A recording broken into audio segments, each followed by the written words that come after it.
Assalamualaikum warahmatullahi wabarakatuh. Sebelum kita mulai materi kita kali ini, mari kita baca Al-Fatihah dulu. Kemudian dilanjutkan dengan membaca doa sebelum taklim Al-Quran.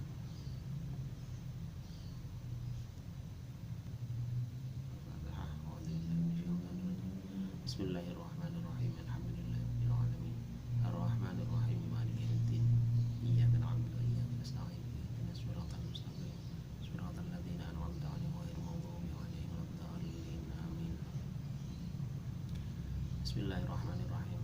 Kalamun qadimul la yumallu sama'u tanazzaha an qawlin wa fi'lin wa niyati bihi ashtafi min kulli da'in wa nurun dalilun li qalbi 'inda jahli wa hayrati ya rabbi matti'ni bisirri hurufi wa nawwir bi fathan wa nawwir bi sam'i wa qalbi wa muqallati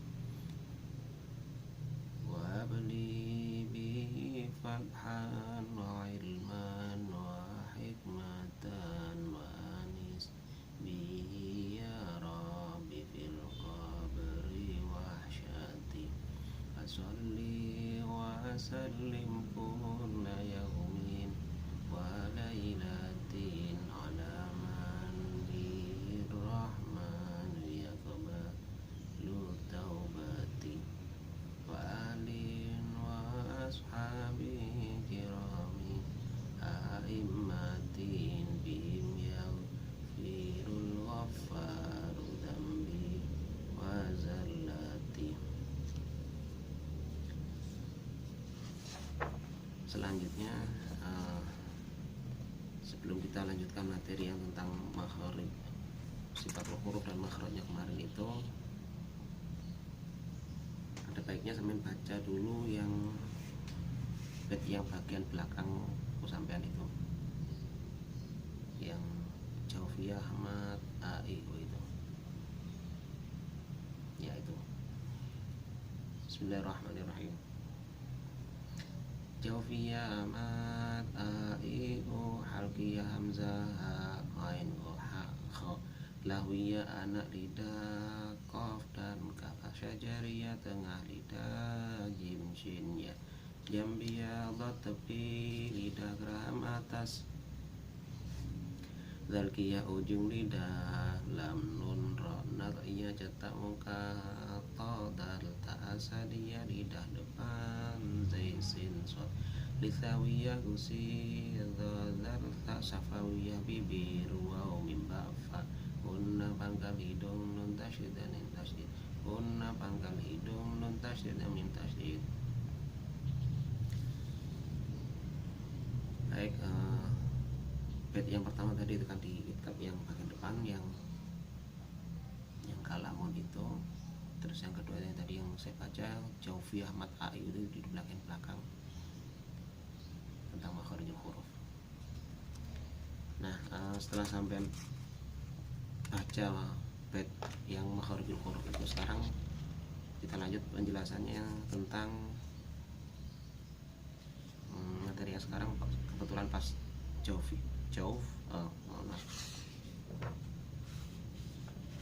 mohon maaf lisan, halaq sama lisan, syafatain sama khasyum ya. Lisan, syafatain sama khasyum. Nah, yang pertama kedua kemarin kan sudah dijelaskan oleh sudah, saya kira sudah cukup jelas ya dari video tutorial kemarin itu. Nah, sekarang kita masuk di yang al-lisan.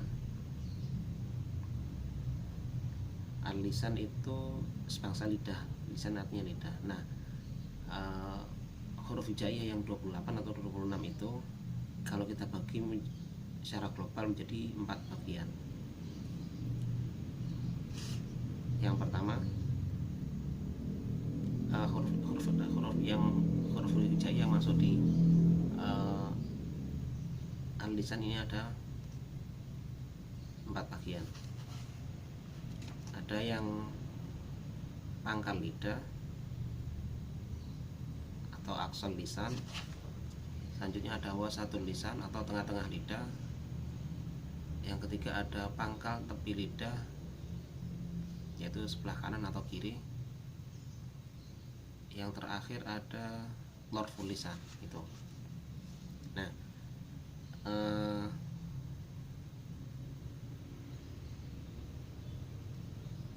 kalau di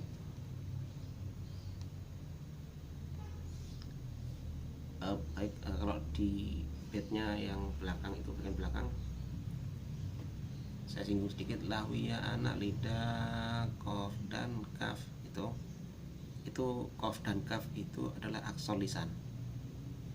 Aksal lisan itu kalau dalam bahasa anatomi yang di belakang itu adalah anak lidah atau pangkal lidah. Nah, ini hurufnya ada 2, ada kof dan kaf.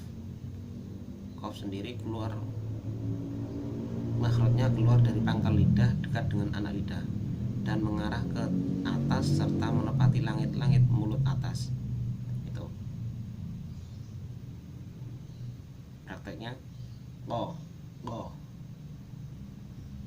Jadi keluarnya dari pangkal lidah dekat dengan anak lidah, ko, terus mengarah ke atas serta menempati langit-langit mulut yang atas, ko di bak. Itu. Selanjutnya ada huruf kaf yang termasuk aksal lisan atau lahwiyah, itu ada kaf. Kaf yaitu keluar dari, makhrajnya huruf kaf keluar dari pangkal lidah mengarah ke bawah serta menempati langit-langit mulut atas.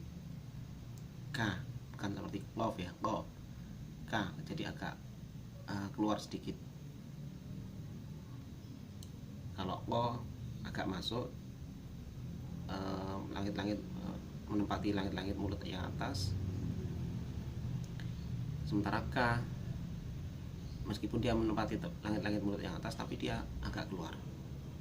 Nah, kedua huruf ini disebut lahwiyah karena dia sebangsa pangkal lidah. Itu ko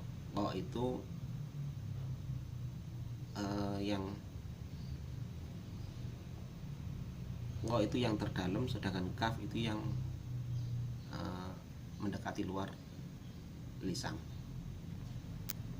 Itu yang al-lisan, yang aksal lisan, yang pangkal lidah. Selanjutnya ada wasatul lisan. Nah, wasatul lisan ini kalau di dalam nadoman yang belakang itu disebutkan dengan setengah bed. Kalau bed penuhnya seperti ini, lahwiyah, anak, lidah, kof dan kaf, syajariyah, tengah lidah, jim, shin, ya. Nah, dari setengah bed ini bisa kita pahami bahwa wasatul lisan atau wasatul lisan itu atau disebut dengan syajariyah itu tempatnya di tengah-tengah lidah. Makhrajnya jim, shin, ya. Nah, kalau di buku itu prakteknya jim, shin, ya itu keluar tepat di tengah lidah, terus kemudian menempati langit-langit mulut yang atas. Iya, coba dirasakan ya. Iya, ya, yi, yu, bai, atau shin, shashi, shubash, bash, ya. Kemudian ada jim, jaji, jubaj, bukan ja ya, ja. Nah, itu. Selanjutnya ada jambiyah. Jambiyah itu dari kata janbun, kemudian masukkan ya nisbat, terus ada tak marbutohnya, sifat itu. Jambiyah atau ya-nya ya nisbat ya. Dari kata jambun itu tepi, jadi maksudnya jambul lisan itu, maksudnya tepi lisan. Ini kalau dalam bait nadhamannya hanya setengah bait. Jambia dot tepi lidah geraham atas, zalkiyah ujung lidah, lam nun ro. Nah ini potongan bait yang pertama. Jambia dot tepi lidah geraham atas. Nah dari potongan setengah bait ini, dari setengah bait ini, satu bait itu yang jambia dot tepi lidah geraham atas, zalkiyah ujung lidah, lam nun ro, itu satu bait penuh, satu syair penuh.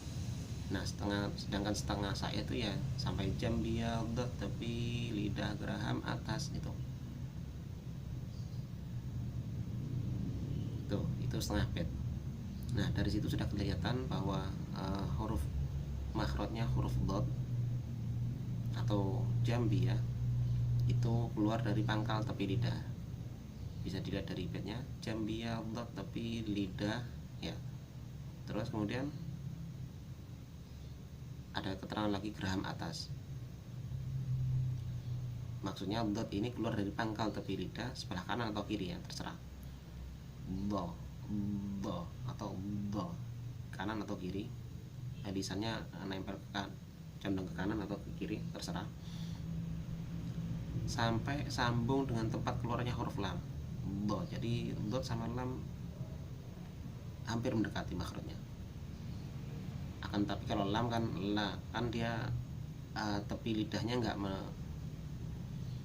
menempel di gigi geraham. Nah sementara dot dia harus menempel di gigi geraham. Nah makanya disebut dengan huruf jambia karena dia lisannya ini menempel di tepi lidah.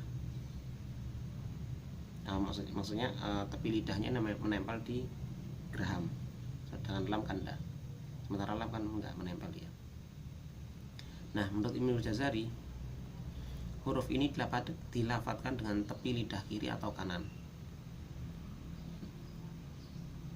Ini akan tapi menurut Ibnu Jazari, menurut pendapat beliau, Nabi mengucapkannya dengan sebelah kiri. Nah kalau diucapkan sebelah kanan gimana? Boleh, nggak apa-apa. Itu.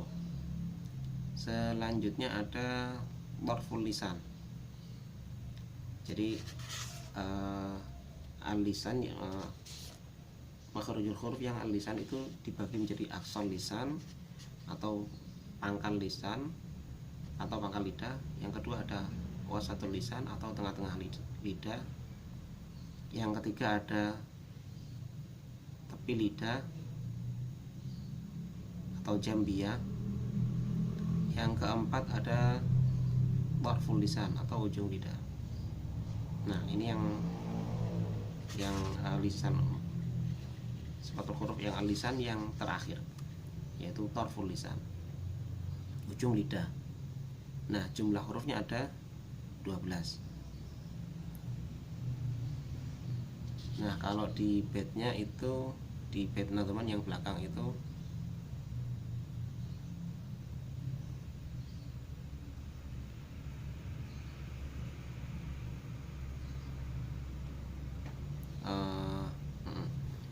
zalkiyah itu rangkaian dari makhraj jambiyah itu.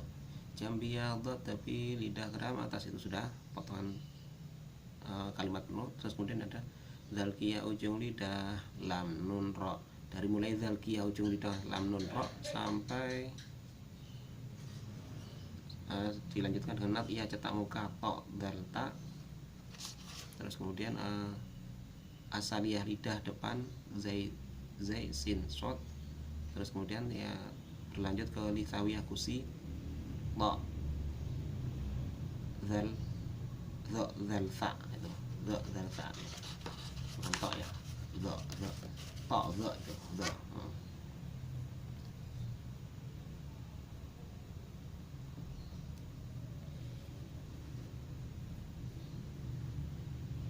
terus kemudian itu ya.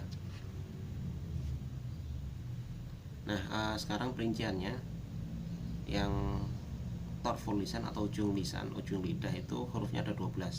Nah 12 ini nanti dibagi lagi menjadi beberapa bagian. Yang pertama ada zalkiyah. Zalkiyah itu sebangsa ujung lidah.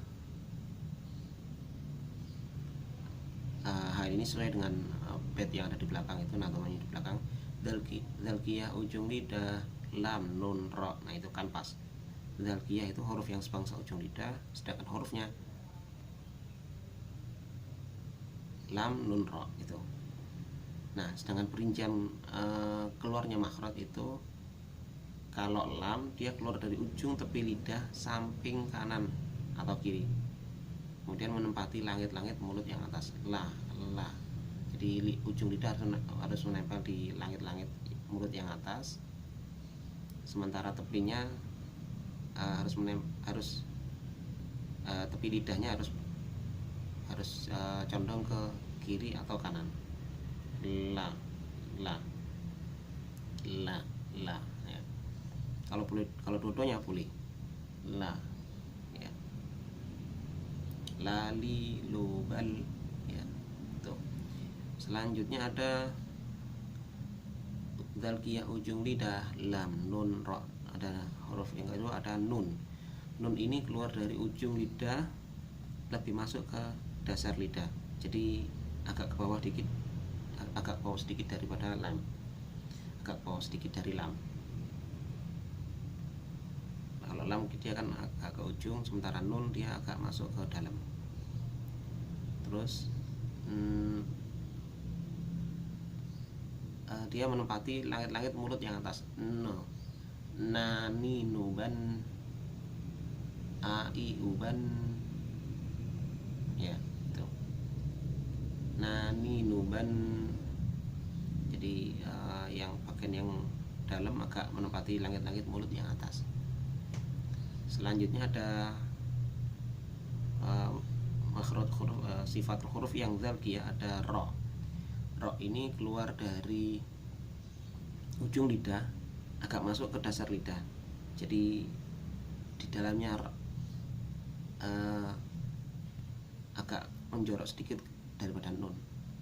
Kalau yang pertama tadi kan lam dia agak ke tepi, agak keluar sedikit, mungkin ya hampir mendekati lisan yang luar, tapi dia akan menempel, masih tertahan oleh gigi yang dalam. La. Terus kemudian ada nun itu agak masuk ke tengah. Terus kemudian yang paling dalam adalah ro. Ro ini dia ro ini menempati langit-langit mulut yang atas. Selanjutnya ada nat'iyah. Nah, nat'iyah ini maksudnya adalah huruf sebangsa kulit gusi atas. Nah, hurufnya ada 3. To, dal, ta. Ketika huruf ini keluar dari ujung lidah, kemudian menempati pangkal gigi depan yang atas. Kalau di baitnya disebutkan nat'iyah cetak muka. Cetak muka itu maksudnya ya ujung lidah, cetak muka ujung lidah.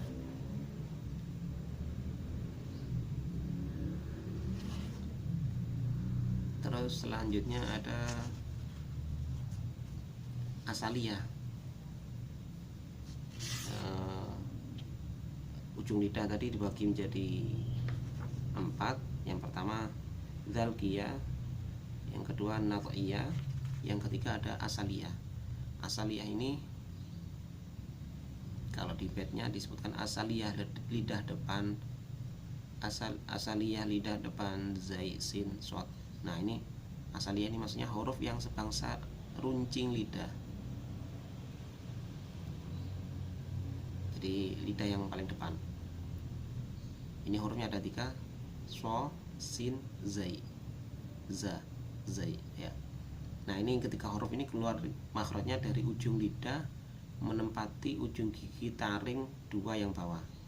So, sa, za. Jadi seakan-akan gigi taringnya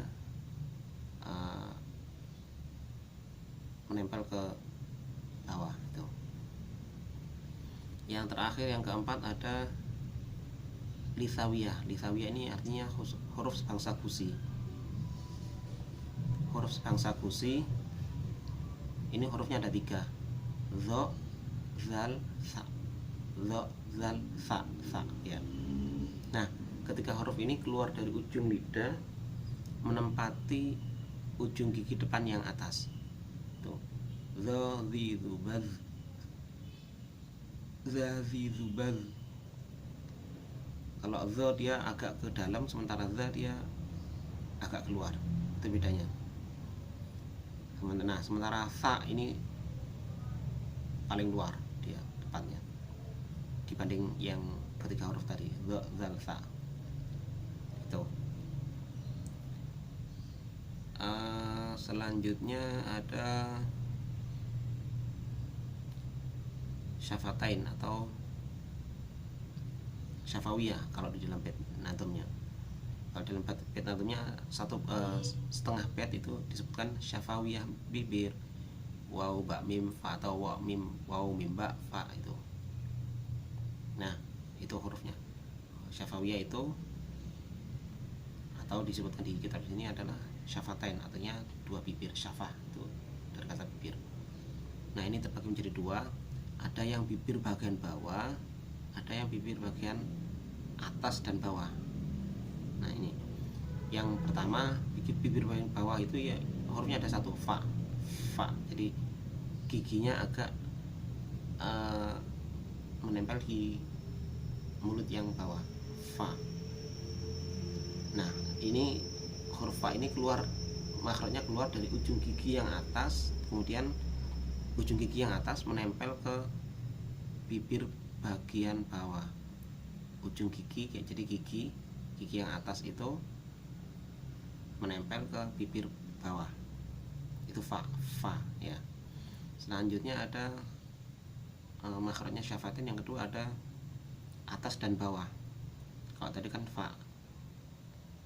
Nah, ini yang kedua ini, yang atas bawah ini ada 3 hurufnya. Waw ba mim. Nah, ketika huruf ini keluar dari antara dua bibir, atas dan bawah. Wa, ma, ba gitu.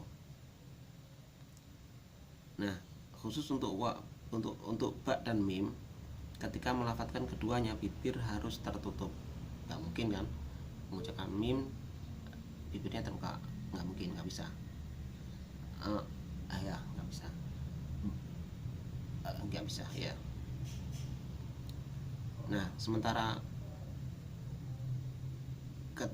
itu ketika mengucapkan waw, dua bibir harus terbuka dan agak mencucu, waw ya itu. Nah, ketika huruf tersebut disebut dengan syafatain atau syafawiyah. Yang artinya huruf sebangsa bibir, karena tempatnya di bibir semua. Fa, ma, ba, wa ya. Tuh. Yang terakhir ada al-khayshum. Khayshum ini hidung atau janur hidung, yaitu tempat keluarnya huruf guna, yaitu mim dan nun. Karena kedua huruf ini ketika melafadzkan dia mesti keluar, suaranya mesti keluar dari hidung. Coba saya mempraktekkan, misalnya mim, mengucapkan mim ketika hidungnya tertutup, nggak mungkin keluar ya, nggak mungkin bisa keluar. Terus yang kedua ada nun. Coba sampai tutup hidung sampai dengan mengucapkan nun, nggak mungkin ya. Ya itu. Jadi huruf mim dan nun itu termasuk yang al-khayshum, yang keluar hurufnya dari janur hidung, dan ketika melafadzkan huruf tersebut seakan-akan hidung terasa bergetar ya. Nah, kalau nggak bergetar berarti ya hidungnya tertutup seperti tadi ya. Itu lebih ringkasnya saya bisa lihat di tabelnya yang ada di buku sampean itu, atau bisa juga lihat di gambar makharijul huruf itu yang ada di buku sampean. Ya,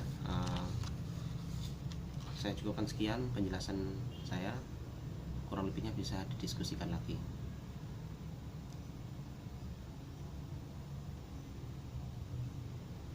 Al-Fatihah.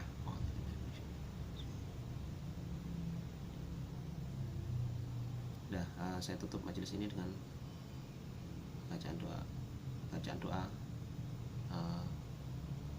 Subhanakallahumma wa bihamdika asyhadu an la ilaha illa anta astaghfiruka wa atubu ilaik. Mari kita tutup pertemuan kali ini dengan baca doa. Doa yang biasanya diajarkan oleh para mu'alim yang ada di para mu'alim dan guru-guru yang ada di asrama atau ma'had. Bismillahirrahmanirrahim. Allahumma arhamna bil Qur'an waj'alhu lana imaman wa nuran wa hudan wa rahmah.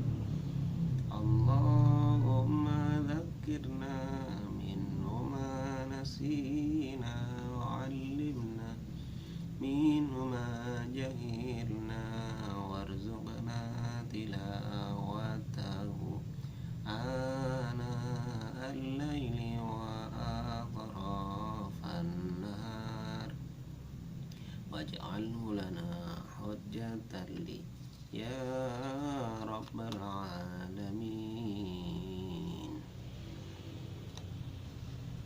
Kurang lebihnya bisa didiskusikan di grup, dan saya tutup majelis ini dengan